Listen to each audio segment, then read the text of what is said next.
Pensaste que nunca te ibas a sorprender, pero acá viniste y te estás sorprendiendo. Es cierto. Bueno, Muki, gracias por estar con nosotros. Gracias porque cada vez que estás por acá, por la República Argentina, te tomás un rato de tu tiempo para venir a conversar y ayudarnos a entender un poquito lo que está pasando. Vamos a hablar, ahora sí nos vamos a poner un poquito serios. Nos podemos poner serios en este programa también, porque vamos a hablar de una situación bastante particular. Yo lo hacía referencia cuando hacíamos el pase con los chicos, de que estas cuestiones de que un país acusa a un ciudadano de otro país de ser espía, y lo encarcela y no se sabe bien a dónde está y por qué lo tienen encarcelado y qué garantías hay. La verdad, lo teníamos en Rusia, espías supuestamente americanos, o al revés, espías rusos en el territorio americano, por ahí un espía en Israel o en Irán, pero que la verdad que en Venezuela se detenga a un ciudadano argentino y se lo acuse de ser espía, es bastante particular y tiene que ver en un contexto donde la situación de la Embajada Argentina en Caracas viene sufriendo un asedio constante prácticamente desde que se tuvo que hacer cargo Brasil de gestionarlo. ¿Qué me podés contar? ¿Qué se sabe? ¿Qué pasó? ¿Esto es habitual? Bueno, sabemos de que él pasó de Colombia a Venezuela y que en un momento determinado desapareció. Nadie sabe dónde está. Yo te diría que más que, por supuesto, la idea de espionaje se usa, es muy común, pero básicamente es un sistema de toma de rehenes. Lo que estamos viendo es la continuidad de un eje que ellos llaman de la resistencia y que yo llamaría del terror. Ese eje está acostumbrado a utilizar rehenes. Jamás, por supuesto, lo hizo desde el 7 de octubre y lo hizo antes también. Y lo hizo China, y lo hizo Corea del Norte, y lo hizo Cuba, y lo hizo Rusia. Es decir, los toman como rehenes. ¿Qué quiere decir como rehenes? Les acusan, le dan alguna acusación espuria. Espionaje es la más fácil de todas porque, por supuesto, es un secreto y bueno, puedes saber de qué se trata, es muy fácil. Alcanzaba con que sea un militar, es un gendarme, digamos. Acá tenemos un gendarme, un militar de la República Argentina, está en nuestro territorio, consideramos que estaba haciendo algo irregular, lo detenemos. Sí, bueno, pero la idea no es solamente que es un gendarme, es tener a alguien ellos para poder utilizar como carta de negociación. ¿Qué es lo que hacen? Es decir, es una línea que estamos viendo en general y que tiene que ver también con la situación que este eje está pasando la mal, porque acaba de caer Siria. Y Siria era una parte central de todo este eje porque Irán utilizaba Siria para pasar armas a Hezbollah y además metió 30.000 millones de dólares Irán en Siria. Bueno, Siria y Venezuela tenían relaciones muy cercanas. Hubo mucho apoyo de Maduro a Siria, incluso la venta de petróleo, la entrega de petróleo de Venezuela. Y esto es parte de, es decir, tenemos que hacer un zoom out, ¿sí? Alejarnos y ver esto en el contexto general. El 10 de diciembre firmó Estados Unidos un acuerdo con Trinidad y Tobago. Para el que no sabe, son dos islas que están a 11 kilómetros de las costas venezolanas. Y en ese acuerdo se quedó de que en caso de que haya un problema importante en Venezuela, Estados Unidos tiene derecho a traer tropas a ese lugar. Esto se firmó el 10, hace unos días. Así que este acuerdo y este secuestro están para mí relacionados. Es decir, es parte de esta escalada que vamos a seguir viendo y de desesperación. Porque se dan cuenta que se les viene la noche, viene Trump y el miedo de que con Trump todo, como dicen los americanos, all bets are off. Todas las apuestas están... No se apuesta más. Porque, no, claro. ¿Sabes qué? Recién hacías referencia a Siria. La semana pasada estuvimos hablando con Carlos Rucau que todo lo que está pasando es una especie como de efecto dominó desde el momento en el que Hamas intenta, ingresa a Israel y genera todo el desastre que generó en su momento, y lo que fueron una a una las represalias o las decisiones que tomó Israel en varios aspectos ha generado un efecto dominó en todos los países de la región. Recién mencionaste a Siria. Está Elisabetta Piqué, está en Siria. Te invito también a conversar con ella. Elisabetta, ¿cómo te va? Buen día. Hola, ¿qué tal? Buen día para ustedes. Aquí buenas tardes, son 6 horas más en Damasco. Así que bueno, aquí como decías, todo se ha trastocado y es verdad que es todo un efecto de lo que fue pasando a partir del 7 de octubre de 2023 y esta inimaginable salida de escena sin que hubiera prácticamente resistencia de Damasco de Bashar al-Assad, la familia que estuvo autócrata, la dictadura que estuvo acá por más de 50 años y que era el único que había resistido la primavera árabe después de casi 14 años de guerra civil, este grupo rebelde, respaldado por potencias extranjeras, como saben, Turquía, y también debido al debilitamiento de Irán, del Hezbollah, y también de Rusia, de la Rusia de Putin, que está más concentrada, por supuesto, en Ucrania, que se dan todas estas condiciones para esta caída, que ni siquiera los servicios de inteligencia de los países que tienen los mejores servicios de inteligencia se hubieran esperado en tan solo 11 días. Claro. Elisabetta, ¿qué pasó? Porque vos bien recién describías por ahí, mucha gente conoce el nombre del último dictador, por ahí no sabían que es un dictador hereditario, digamos, el padre había sido el primero, llevaban casi 50 años en el poder. ¿Y qué pasó? ¿Por qué sin resistencia? ¿Por qué fue tan fácil para los rebeldes tomar el poder en Siria? Es porque aquí hay una guerra civil desde, como te digo, desde 2011, que fue, por supuesto, reprimida. Bashar al-Assad fue ayudado tanto por Irán como por Vladimir Putin a partir de 2015 para reprimir a estos grupos rebeldes que comenzaron a querer, sacarlo del poder, esta autocracia que finalmente fue la más longeva de toda la zona de las árabes, y pasó todos estos factores que decíamos antes, que se dieron, que se fue debilitando tanto Putin con la guerra en Ucrania, tanto Hezbollah, que empieza a en solidaridad, digamos, a lo que hace al ataque de Hamas contra Israel, comienza también a atacar el norte de Israel. Esta es la respuesta de Israel que vimos hace 2 meses, que descabeza prácticamente a Hezbollah, y se dan todas estas condiciones, y también entra en el juego también otra potencia regional que es Turquía, que está dentro de la OTAN, que es aliada de Estados Unidos, que respalda a estos grupos rebeldes que tenían su zona de poder en Idlib, en el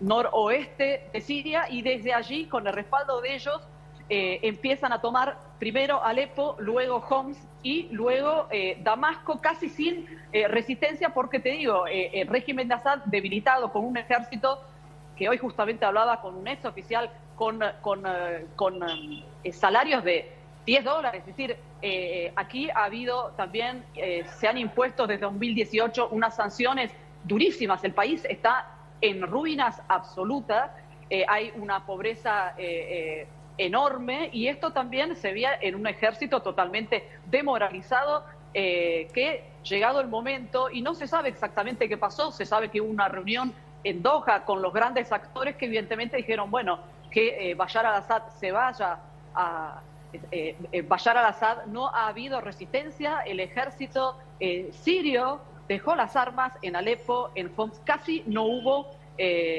resistencia. Es decir, lo que dicen aquí los que entienden es que no hay una victoria de este grupo rebelde, que además son varios grupos rebeldes. Claro. Hay uno, por eso es una situación bastante también caótica, y hay que ver, como sigo, no ha sido una victoria de ellos, sino más bien un desintegrarse del régimen, por supuesto con diversas ayudas. También sabemos que en Siria está Estados Unidos, hay 1.000 soldados aquí en 2 bases que siguen, hay bolsones de Estado Islámico, hay diferentes grupos rebeldes, están también los kurdos que no están contentos, por supuesto, porque estos grupos rebeldes que han tomado el poder, no en toda Siria.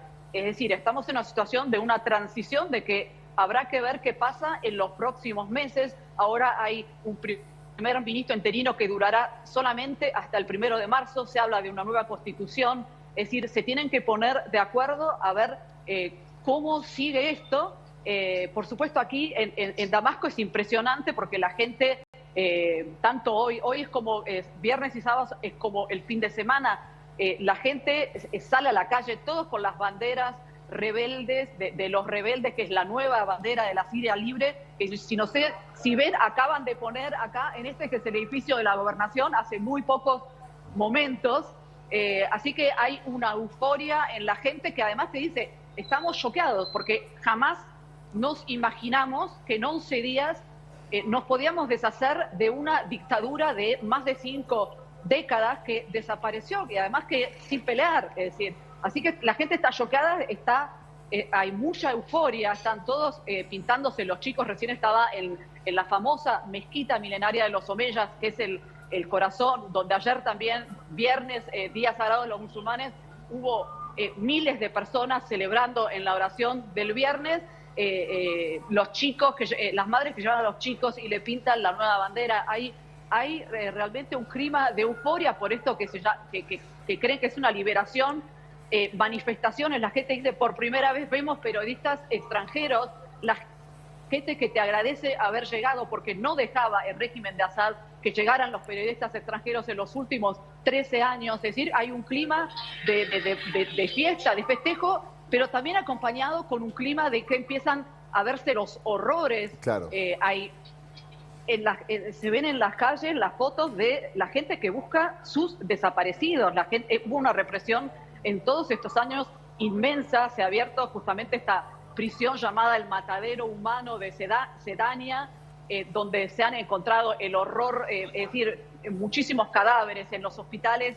La gente va a ver si han reconocido estos cadáveres, se están encontrando fosas comunes, entonces también hay un reclamo de justicia, ¿no? De a ver qué va a pasar. Así que es una situación bastante delicada y, por supuesto, en evolución continua. Mañana, domingo, que acá es como si fuera un lunes, se reabren las escuelas, pero, por ejemplo, hasta ahora los ministerios, hubo un estado de semi-anarquía, hay zonas, recién hace muy poco, hay zonas que empezaron a ser controladas, pero hubo al principio, hace una semana, el sábado pasado, el domingo y lunes, hubo saqueos, hubo muchísimo desorden, embajadas occidentales incluso saqueadas, han robado autos de varias embajadas occidentales, así que digamos, ahora se ha restablecido un poco el orden, ha llegado este grupo islamista que Estados Unidos consideraba hace pocos años terrorista, pero que claro, ahora se ha reciclado y se muestra moderado. Hay muchísimos interrogantes. Bien. Elisabetta, mi última pregunta tiene que ver con qué se sabe de Bashar al-Assad. Había versiones que indicaban que se había huido hacia Rusia, que le habían dado asilo. En algún momento se habló de que había caído ese avión. ¿Qué se sabe del dictador? No, se sabe que él está en Moscú, está en exilio en Moscú. No se sabe nada de su hermano Maher al-Assad, que se desconoce su paradero al momento. Pero lo que sí te puedo decir es que hay, más allá de esta cosa, bueno, nos hemos liberado, podemos por primera vez expresarnos, decir lo que pensamos, también está este sentimiento de que la gente quiere justicia, quiere saber dónde están sus parientes desaparecidos. Así que bueno, una situación, como te digo, en evolución y que habrá que ver qué pasa en los próximos días, semanas y meses aquí en Siria. Bien, Elisabetta, muchísimas gracias. La verdad, un hallazgo haber podido comunicarnos con vos en Siria directamente desde el lugar donde se están desarrollando los hechos. Muchísimas gracias por esta cobertura, como siempre, es un placer tenerte. Gracias, Horacio. Hasta luego. Muchas gracias, Elisabetta Piqué, desde Siria, desde Damasco. Muki, ¿me puedes...? A ver, para entender un poquito, recién hablábamos de las fuerzas rebeldes, ahí dice, las fuerzas rebeldes amplían el control sobre el Estado, pero las fuerzas rebeldes son como 20. Son distintos 22, grupos, ¿no? Hay 22 organizaciones. Hay 22. Está como loteado Siria. Bashar al-Assad lo que hacía era una especie de, desde la dictadura, una especie de dique de contención con la cantidad de fuerzas rebeldes que había disputándose con Bashar al-Assad y también entre ellos. Sí, ¿qué pasa ahora que se rompió este dique de contención? Bueno, primero de todo hay que tomar en cuenta que Bashar al-Assad, con todos sus terribles defectos y su dictadura feroz, protegía a los cristianos y a las minorías, a los drusos, por ejemplo, los cuales están muy aterrorizados con lo que viene. La gente que tomó Damasco, que ahora uno lo considera liberal, son gente de Al-Qaeda. El jefe de ellos tiene $10 millones de recompensa por el FBI. Estamos hablando de terroristas islámicos, asesinos. O sea, para muchos es salir de Guatemala y entrar en Guatepeor. Sí, salimos de un dictador y nos metemos en manos de terroristas. En el enclave que ellos tenían, una dictadura feroz. Es más, el tipo que pusieron como primer ministro, el señor que ellos pusieron como primer ministro, era ministro de religiones en el enclave en el que ellos estaban. Sí. Este es un hombre... yo te diría, el mensaje es muy duro, es muy peligroso. Entonces vos tenés a los drusos pidiéndole a Israel que anexe las partes de los drusos que está cerca de la frontera con Israel, porque tienen miedo de lo que le van a hacer los islamistas. Tenés a los kurdos, que están apoyados por Estados Unidos, mientras que están, y no quiero seguir agregando porque esto claro, es como una especie de complica. El mapa es cada vez más amplio. Sí, y está Turquía, y no nos olvidemos que este mismo grupo la tiene jurada Hezbollah. Hezbollah era el brazo armado de Assad, es decir, de Bashar al-Assad. Él usaba Hezbollah. Cuando Hezbollah se derrumba, porque Israel lo derrumba, exacto, entonces, por eso ocurre esto. Es el efecto dominó, digamos. Hezbollah se quiere meter en Israel, Israel contraataca, Hezbollah pierde poder, Siria pierde poder. Así, Assad pierde poder porque tiene a Hezbollah, claro. Hezbollah se va, y Hezbollah está en el Líbano. Es una cuestión de tiempo hasta que estos sirios decidan invadir el Líbano. O sea, esto que está pasando en Siria podría empezar a aparecer en el Líbano también. Sí, esto se va a expandir al Líbano y a Irak. Tenemos dos estados que están, cada uno limita con Siria, uno al este y el otro al oeste, y en Irak tenemos un balance muy precario, en donde las dos grandes minorías sunis y shia comparten un gobierno, pero lo comparten porque no tiene más remedio, porque están los americanos ahí, y hay otro gobierno kurdo, y están los turcos, y están los cristianos en el Líbano, que puede ser que se unan increíblemente a los islamitas para terminar con Hezbollah, que es el enemigo. Son todos enemigos de todos, es muy difícil encontrar. Israel acaba de tomar un pedazo de territorio para evitar de que los islamitas empiecen a, como dicen, marchar a Jerusalén, porque ya lo dijeron. Vamos a marchar a Jerusalén. Una barrera de contención casi. Claro. Y es verdad que ahí intentaron desactivar cualquier tipo de posibilidad de armas que hubiera en esa zona. Israel bombardeó y destruyó todo el ejército, todo lo que tenía el ejército de Assad, porque si no iba a caer en manos de los islamistas. Entonces, toda la fuerza aérea, eran muchos aviones, toda la marina y casi todos los depósitos de armas y las armas químicas. Había armas químicas que por supuesto en teoría no tenían que haber porque había un acuerdo que no iban a haber. Claro. A eso le tenés que agregar también que Turquía acaba de amenazar a Israel, que no va a aceptar que Israel se quede con un pedazo de Siria, y las posibilidades de esto, del conflicto, de estallar por distintos lados, son muy altas. Yo creo que lo que vamos no es a una situación positiva, yo creo que vamos hacia una guerra campal en Siria. Y esto no son buenas noticias. Bueno. Y al Assad tampoco le interesaba esto. El que heredaba esto era el hermano, que tenía 36 años y murió en un accidente. Él estaba en Londres con la mujer, que es occidental. No le interesaba para nada venir. Era un El oculista. tipo, yo creo, ahora está en sus departamentos, edificios enteros en Moscú. Estará feliz. Porque él no le interesaba, lo obligó el padre a hacerse cargo de esto. Bueno, mira vos, datos que no teníamos. Sí. Si quieren más información, pueden entrar en Spotify y en las plataformas, buscan el podcast del Observador Internacional de Muki y ahí van a encontrar en el último capítulo muchísima información con respecto a lo que está pasando en Siria. Muki, gracias por haber venido a visitarnos. Siempre es un placer tenerte con nosotros. Vamos a cambiar de tema porque mientras pasa todo esto en el mundo hace muchos años que está acostumbrado a comprar puerta a puerta, que te lleguen las cosas, comprar de país a país. Acá era algo que estaba bloqueado supuestamente para proteger la industria local. Entre tantas regulaciones que se están